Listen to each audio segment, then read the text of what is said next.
everyone. I am Bellamy Gonzalez. And I am Patricia Sinaya. And we are here doing an interview. Please help me welcome our guest, Mrs. Minor Tataw. Okay, this is your first question, Ms. Minor. How do you citizen of your place perceive Catholic faith? Okay, so my first impression sa mga Christian is actually, kung titingnan mo sila is very iso. So the way sila na magsalita is the way sila magsalita is sumisigaw. So kapag nakilala mo ng lubusan yung mga Christian is mababait po talaga sila. Okay, this is your second question.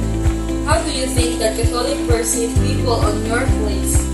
So yung mga tingin sa amin ng, based on my, sa mga napapansin ko or mga naririnig ko, is sinasabi nila is mamamatay tao daw yung mga Muslim. But you know guys, it's not all. Kasi kaya nagiging war freak yung mga Muslim because hindi sila pinapakinggan ng mga governments. So hindi nila binibigyan ng freedom or rights na makapagsalita yung mga Muslim. Kaya nagiging war freak yung mga Muslims. That's it. Okay, this is your third question. Describe the differences in manner of speaking. Okay, so we can't deny the fact naman talaga na we have a different dialect, which is the Christian and the Muslim. So sa amin is yung ginagamit namin is yung pagkakaibahan natin is yung ginagamit namin is Assalamualaikum. And then yung sa inyo is maayong buhay. What are different behavior or Catholic that are not acceptable or not usually agreed? So the first one is eating pork in secret, and the second one is bawal kami mag-prank. Yeah. But some of the Muslims is hindi sila nakikinig or hindi nila but some of the Muslims is hindi nila sinusunod yung nakasulat sa Bibles or Quran. And yung iba din is sumusuot sila ng mga pag-ibig.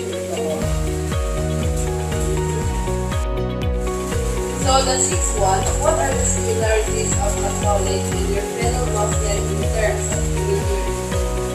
So siguro yung pagkakasimilarities ng Muslims and Christian is yung pagbibigay namin ng respect sa mga nakakatanda or pagsabi namin ng po and opo. And actually so when we say thinking naman is yung, syempre lahat naman talaga tayo is may respect sa mga. So, that's all.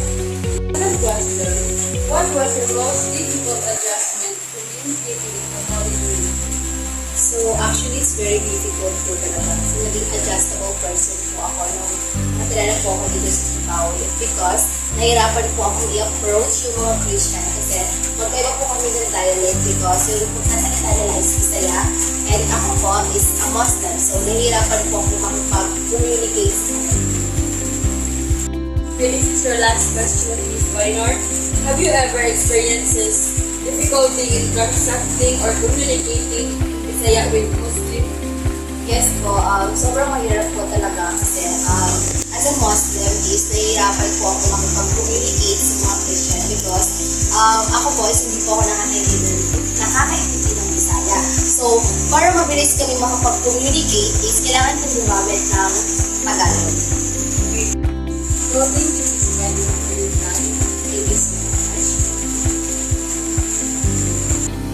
So we all know that globalization connects the world, helps business grow, spread technology, and improves education.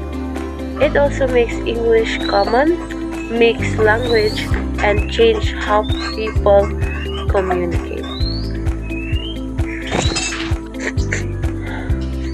To be an effective global communicator, I will learn and respect different cultures, use simple and clear language, improve my language skills, use technology to connect with others, and listen actively to different perspectives.